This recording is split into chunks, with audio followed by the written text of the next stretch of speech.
Hey, what's up? It's offendingcommit. I'm here for a helipad build for April Honey. She graciously invited me to her island to build a helipad for her.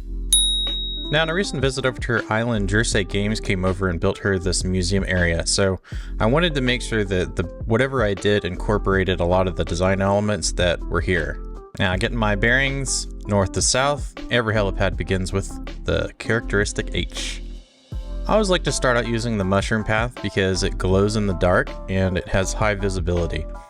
The idea behind this is that you should always be able to see exactly where you're landing, and my signature little thing is I like to put brackets around here to kind of guide your eyes towards the center. Now, I noticed across the way that there was a lot of the mossy brick and cement that was used, so I definitely wanted to incorporate that in the build. While I do have some elements that are commit when it comes to making a helipad, part of the fun for me is to make sure that it matches the surrounding area.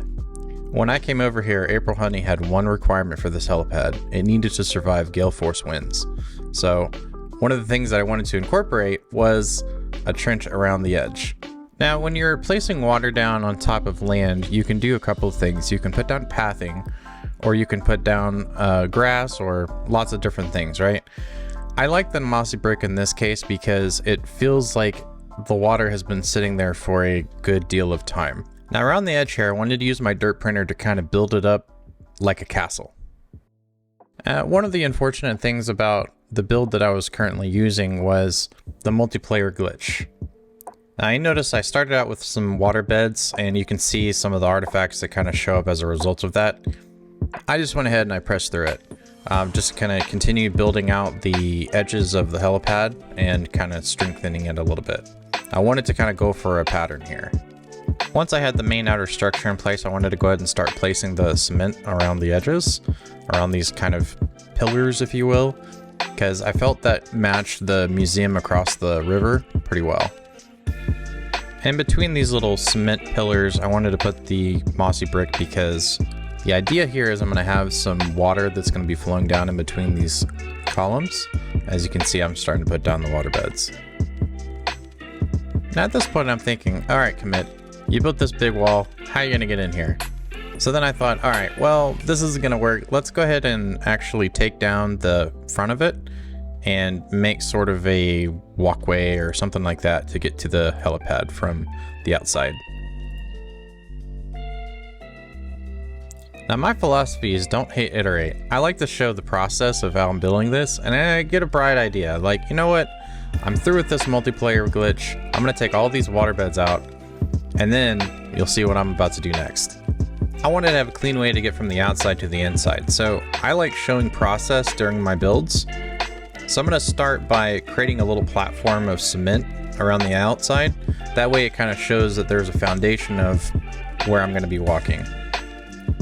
As I'm flying back from getting supplies, you can see that the helipad's starting to take a little bit of shape. I wanted to have a good way to do it, so I crafted a bridge, a stone bridge, to kind of go from the outside to the inside. But I wasn't in love with it, so I had to play around with it a little bit more, and I wanted to kind of make that bridge centered within the outside wall.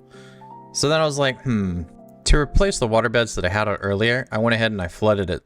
Thankfully, we were near water and I didn't have to trench it out too bad.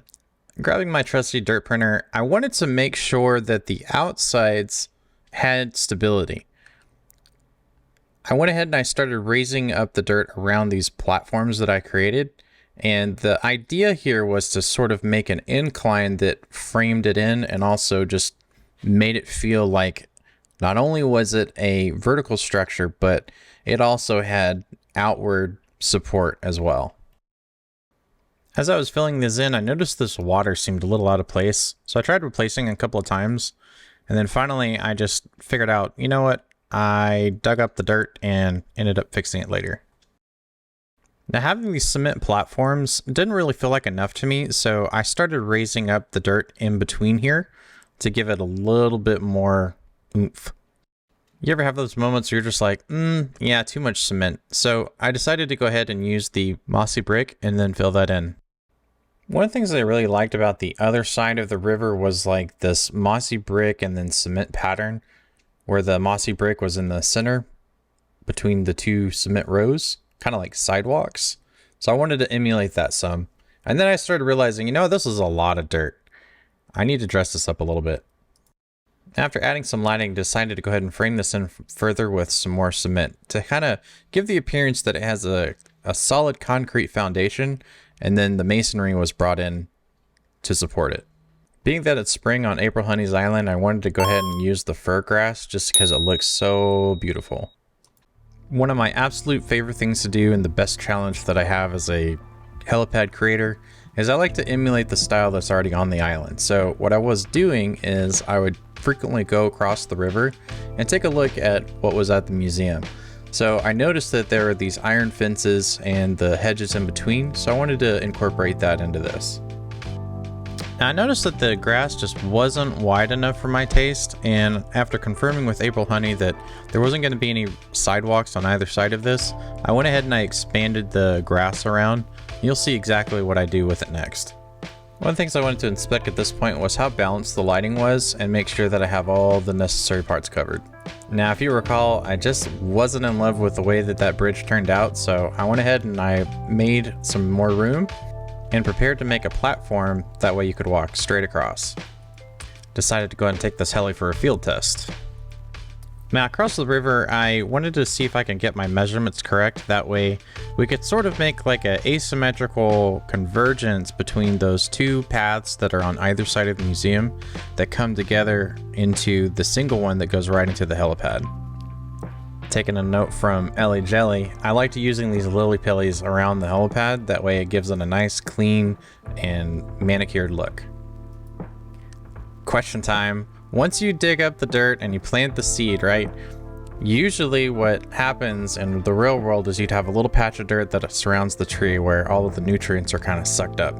But I went ahead and I confirmed, you know, what the preference was for April Honey, and she told me she preferred the grass to be filled in. So that's exactly what I did. One thing I love to do, and I wanted to go ahead and do that here, is I wanted to actually create an additional level of separation with two fences. So I used this particular fence because it had lots of visibility through it, and since behind that you had a less visible fence with the hedges and the iron fence. Now I want to take a little bit of inspection here, just kind of make a loop and see if I missed anything, see if there's anything else that I can add, but it looks like we got it covered. That's one fine helipad. Alright everyone, don't forget to like the video and let me know if you want to see more helipads. See you later.